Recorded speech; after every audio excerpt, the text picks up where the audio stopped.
இந்த இடுப்பு மண்டலத்துல ஒரு பெரிய மாற்றம் ஏற்படும் போது அந்த முதுகு தண்டு வழியாக ஒரு புது எனர்ஜி, அவனுக்கு கிடைக்கிற எனர்ஜியை அவன் எடுத்துட்டு போய் என்ன பண்றான், அந்த எக்ஸா ஃபேன் மாதிரி பொடரியில, இதுதான் அந்த ஃபேன் சுத்தி காற்று வெளியே அனுப்புல, அந்த மாதிரி இந்த இந்த இதுலக்குள்ள அந்த இடுப்புல இருந்து வர்ற எனர்ஜியை கொண்டு போய் அது சேர்க்கிறான். அப்ப இதுல இருந்து ஒரு பவர் கிடைக்கும் போது இந்த நெற்றிக்கண்ணுக்கான ஒரு வாய்ப்புகள் உருவாக்குறது.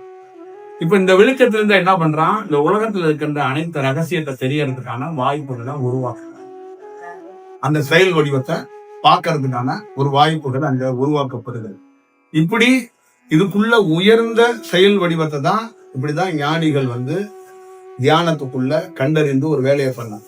ஒரு மனிதன் தியானம் பண்ணாமையே இறந்து போறான், உயிரை யாரும் பார்த்தது இல்லை. அப்ப என்னன்னா, நீங்க சக்தி வரும்போது தியானம் பண்ணி பார்த்தீங்கன்னா உங்க கை விரல்கள்ல ஏதாவது ஒரு ஒரு ஒரு மாற்றம், ஒரு ஆற்றல் வர்ற மாதிரி இருக்கும். அது அப்படியே வாங்கிட்டு கையில மட்டும் இருக்காது, இங்க வரும், தலைக்கு வரும், காலுக்கு வரும், முதுகுக்கு வரும், இப்படி வரும்.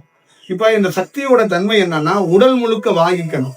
ஒரு நிலத்துக்கு தண்ணி பாய்க்கும் போது மோடு பள்ளம் இல்லாம தண்ணி பாய்க்கப்படும் போது அந்த தரை மட்டும் சமமா இல்ல, அந்த வேருக்கு தேவையான அனைத்து செயல்களையும் அந்த மண் மொத்தமாக ஈரப்படுத்தப்படும் போது அது உரிந்து அந்த வேர் தன்மையை நிலத்தன்மைக்கு மாற்றும். அதே மாதிரிதான் ஒரு சக்தி என்பது உடல் முழுக்க வாகிக்கணும், உடல் முழுக்க அது பரவப்படணும்.